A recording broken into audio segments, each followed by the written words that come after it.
Assalamualaikum warahmatullahi wabarakatuh. Selamat pagi anak-anakku, siswa-siswi kelas 11 jurusan Teknik Pemesinan SMK Negeri Mandiraja.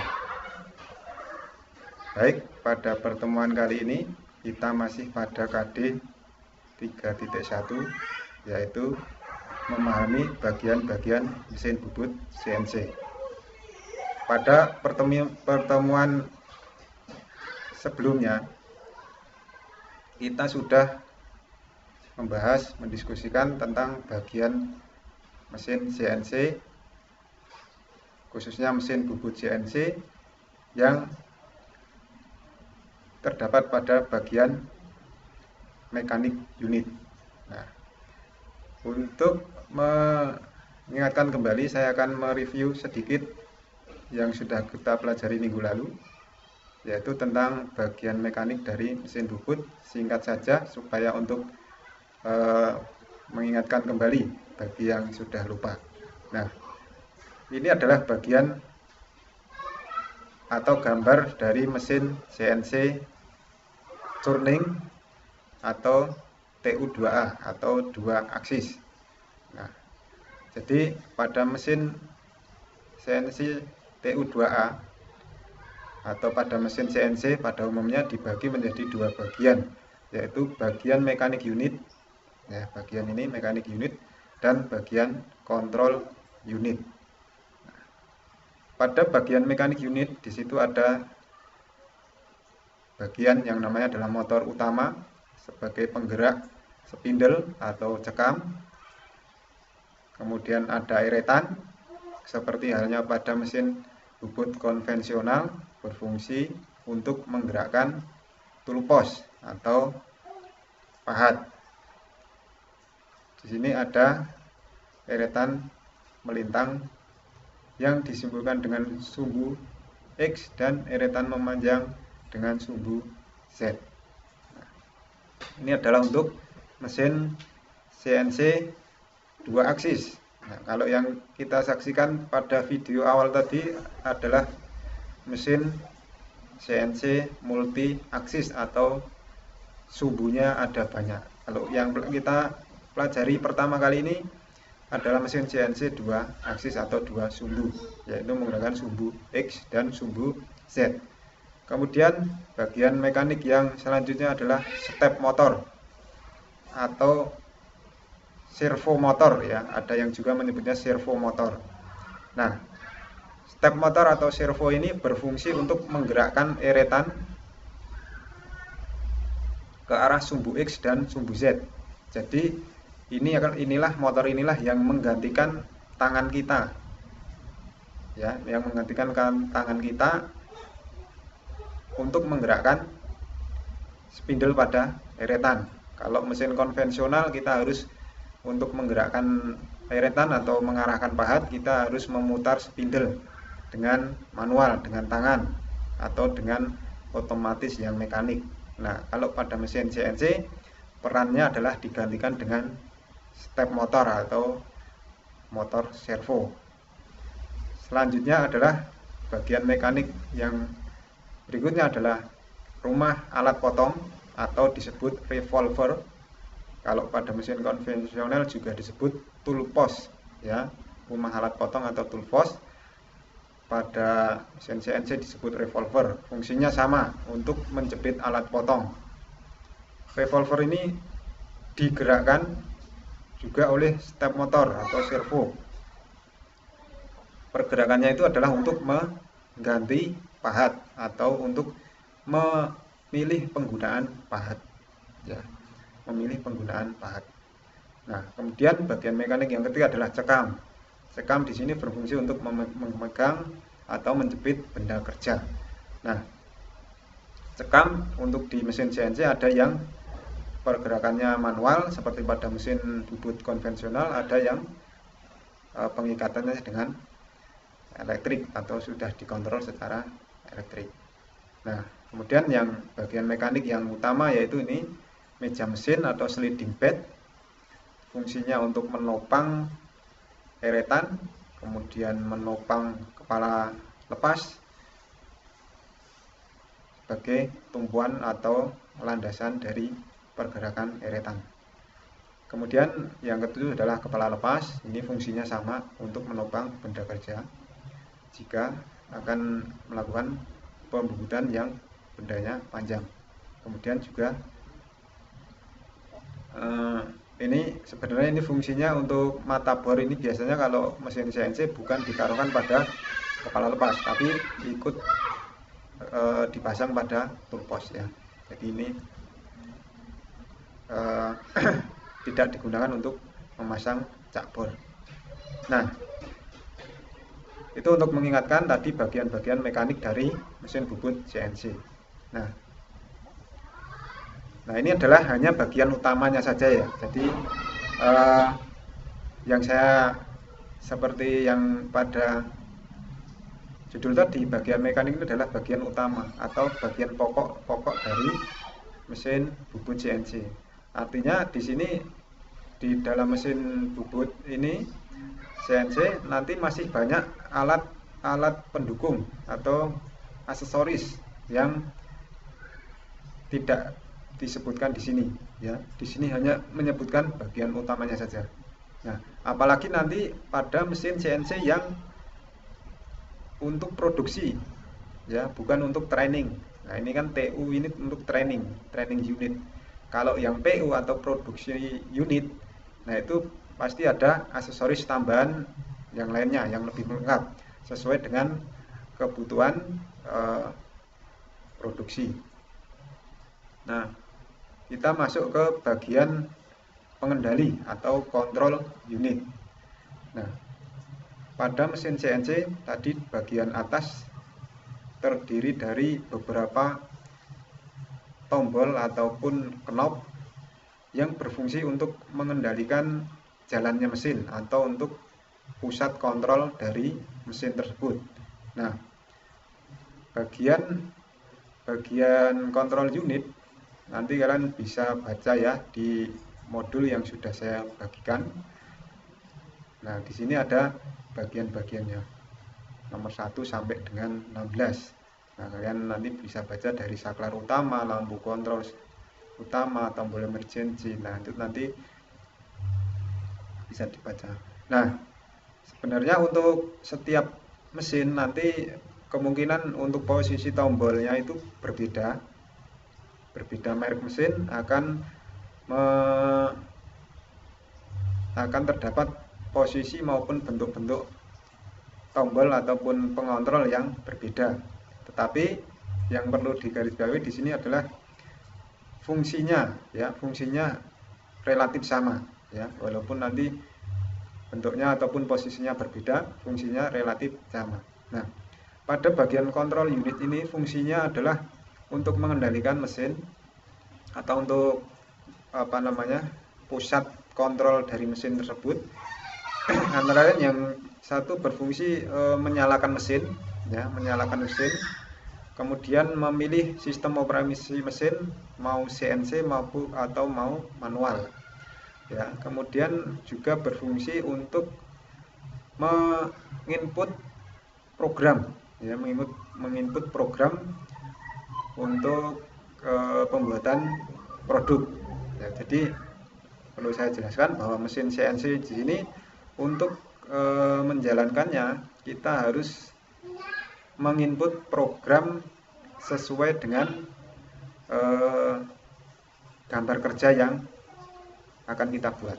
Makanya sebelum kita memasuki pelajaran ini di atas atau di pertemuan sebelumnya sudah saya jelaskan bahwa antara lain syarat untuk mempelajari atau kita belajar mesin CNC adalah yang pertama adalah kalian mengetahui teori mesin perkakas. Nah, mesin perkakas khususnya untuk yang di CNC bubut ya mesin bubut.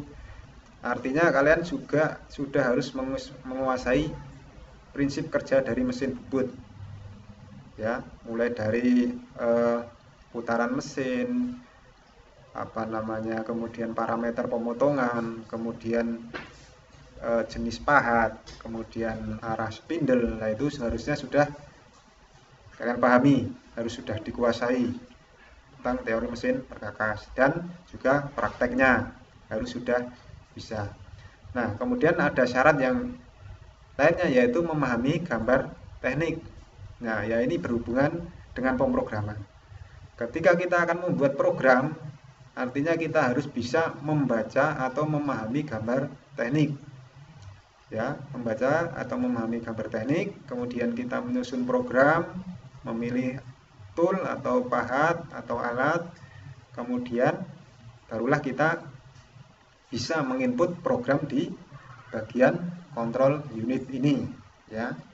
Nah, tapi untuk pembuatan program nanti pada KD yang selanjutnya ya, jadi kita pelan-pelan supaya tidak bingung, supaya di sini kalian jelas dulu bahwa prinsip dasar mesin bubut CNC ini adalah sama seperti halnya dengan mesin bubut konvensional ya. Jadi prinsipnya benda kerja berputar, kemudian pahat bergerak ke arah memanjang dan melintang ya, arah sumbu X dan sumbu Z.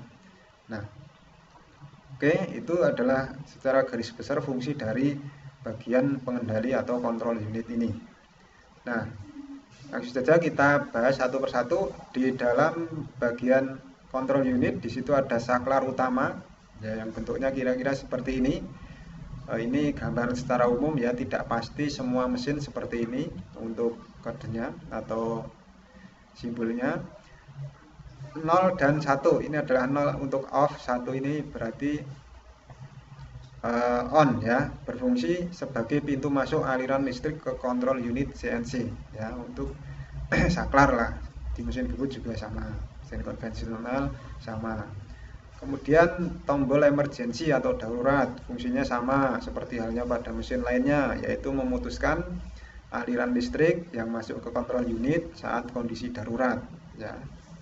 Kemudian saklar operasional atau operating switch untuk memilih pengoperasian mesin CNC.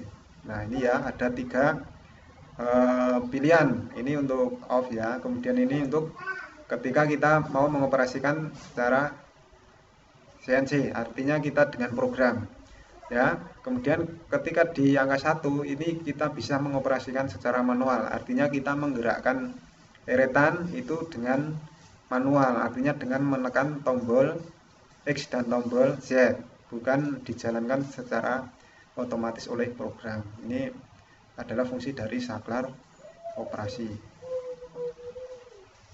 Nah, kemudian saklar pengatur kecepatan sumbu utama. Nah, ini berfungsi untuk mengatur kecepatan spindle atau putaran benda kerja ya. Di sini mengatur kecepatan sumbu utama ya.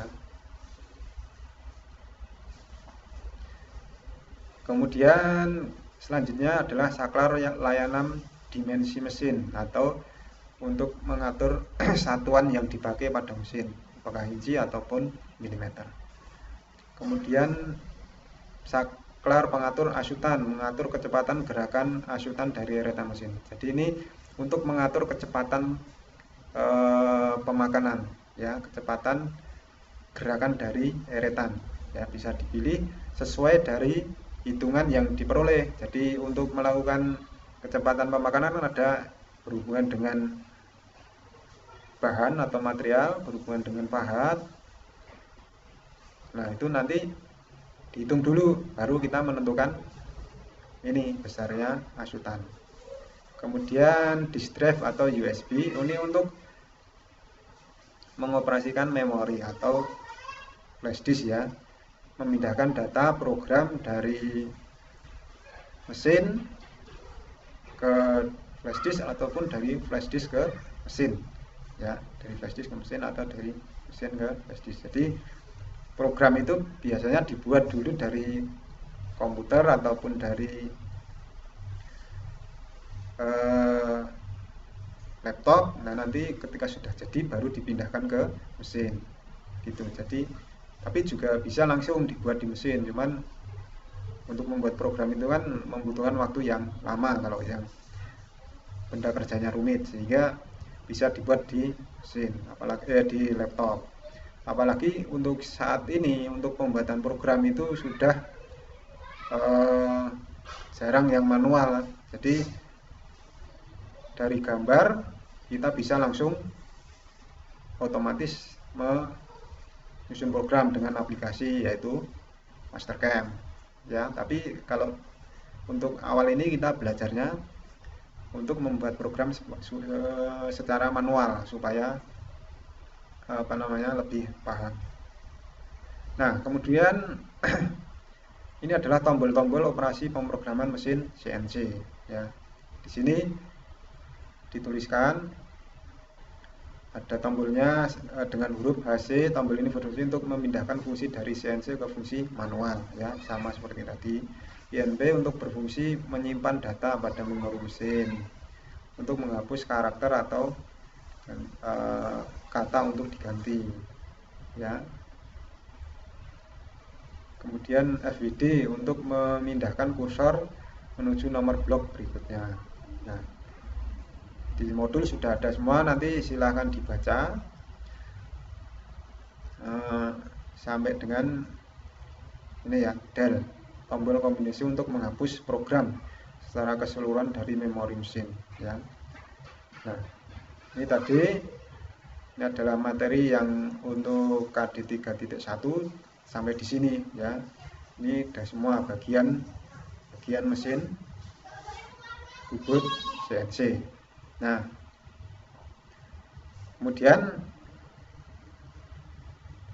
jika ada yang belum jelas dari penjelasan saya maupun yang kalian baca, nanti bisa kita diskusikan melalui WA group ya, melalui WA group.